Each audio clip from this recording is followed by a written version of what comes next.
Lights Out is a piece of shit. You stupid mother fucking piece of shit! It's a generic ghost haunting film, except in this, the ghost is only active in the dark.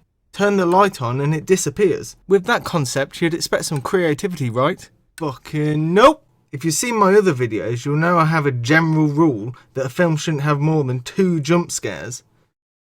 I think audiences can expect huge jump scares. Well, Lights Out has 3 in the first 5 minutes. Jump scares aren't actually scary and they should only be used to supplement a film.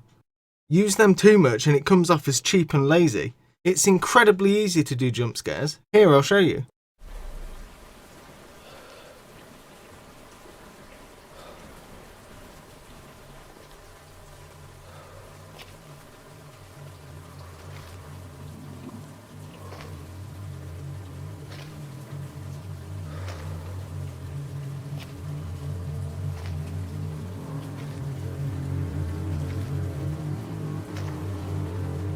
Well, I won't actually do that to you, because I'm not an arsehole. Yes, you are. Despite predicting every single jump scare, I still jumped twice, because of how fucking loud it was. I'm going to spoil the plot in this review, because 1, it's terrible and you shouldn't watch it. 2, there's barely a plot to spoil. And 3, I predicted everything that would happen in this movie within the first 12 minutes. I love horror movies, but why do they always have to make them so badly? I'm sick of it. Nothing but jump scares and shit, and I hate it.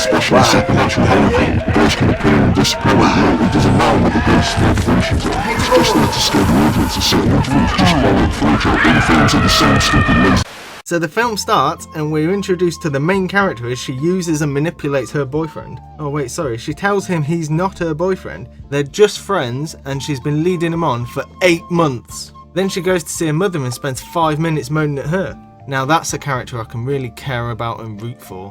After becoming emotionally invested in our main character, we get our first major scare when she finds the ghost inside her house.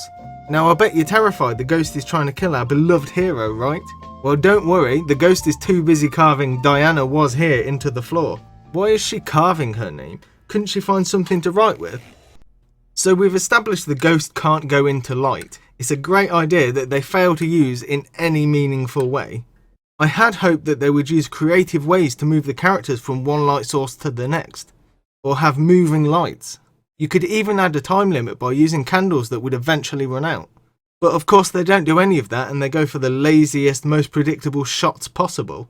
To make it worse, the ghost can magically turn out lights, which immediately renders the core concept void. The ghost breaks its own rules all the time. It'll move objects or make noise in a fully lit room.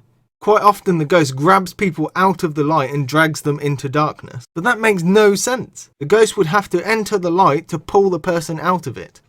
At one point I actually thought there were 3 of the ghosts. A guy's in the living room and we see the ghost getting closer behind him. It cuts to the woman upstairs and the ghost is with her. And then there's a ghost chasing the kid around. But it turns out the ghost can fucking teleport. So that makes it all the more stupid when the ghost is running after someone and it can't catch them. Why don't you just teleport? No, don't run. I know you can teleport. You can kill him if you just teleport. Oh, fuck. There's a part where the mother wants to have a nice heart-to-heart talk with the son. She sits him down and using a great parental skill, she decides to turn off all of the lights. You have been awarded the Parent of the Year trophy. You did it. Good job. Well done. I'm proud of you. Excellent. You deserve it. So to fully cement this as a generic ghost film, we treat it to some exposition where we find out the ghost has attached itself to the mother and cannot live without her. It thrives off the mother's suffering. Fantastic! Then comes the part where the film started to get a little interesting. Rebecca uses a UV light and we discover that the ghost doesn't disappear. And then, if you shine a normal light on the ghost while under the UV, it burns her. So the ghost is vulnerable. It's the first time the film feels like it's going anywhere. So of course we halt in the middle of the action so our hero can read something written on a wall. Except the camera shows it at such an awkward angle it's impossible to read and it zooms in on random words that don't make any sense. The ghost finally corners Rebecca and the kid and then the mother shows up with a gun. Your ass is mine. She takes 2 shots but the bullets go right through the ghost. At this point you'd think one of them would grab the UV light, you know, the one that was established earlier so the ghost doesn't vanish and can then be shot and killed. But that actually makes sense, so instead the mother shoots herself. I'm not joking, the mother shoots herself in the fucking head. It was the funniest thing in the entire movie. They spent almost $5 million on this, but it looks like it cost about $2 million. There's no atmosphere or tension. One guy in the theatre fell asleep.